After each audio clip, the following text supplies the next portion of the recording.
دا ورو سوال کړی دی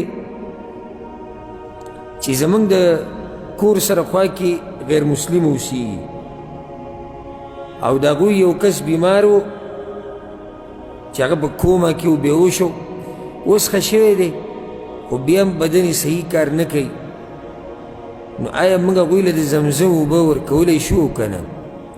الجواب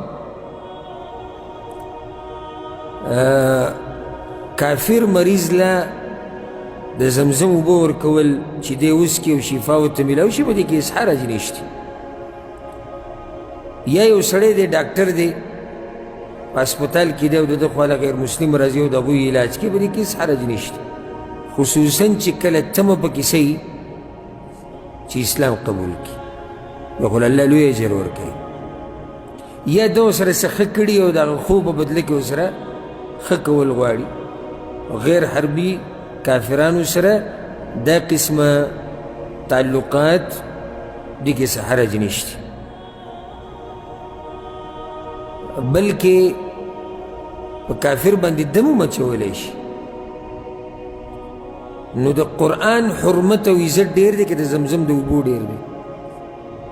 د قرآن ډېر دی که نو چې قرآن پې ویلی شي او دم پې اچوي نو د زمزم اوبه خو لور کولی شي. په دې یو دلیل دی که د چا ذهن کې راځي.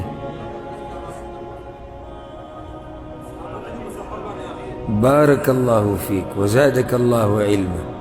صحیح بخاری سے مسلم کی حدیث ابو سعید الخدری رضی اللہ عنہ چې کله هغوی په سفر باندې وتي او د یو قوم سره ملاقات وشو هغوی ورته وایي چې زمونږ مشر له څه شي ټک ورکړی او بیمار دی، تاسو که څوک پې دم واچوئ هغوی دم به پې واچو خو موږ له به دومره بیزي ګډې راکوئ چې کله پې دم واچو سورې فاتحې پې ووایي الله هغه له روغ صحت ورکړي. چې راغی پیغمبر صلی الله علیه وسلم ته قصه وکړه پیغمبر صلی الله علیه وسلم پې هېڅ رد ونه کړو چې او دا کار تا غلط کړی نه هېڅ یې ورته هم ونه. نو د قرآن عزت د زمزم د اوبو نه څه دی زیات دی. د دې نه ثابته شوه چې کافر له زمزم اوبه ورکولی شي. والله اعلم.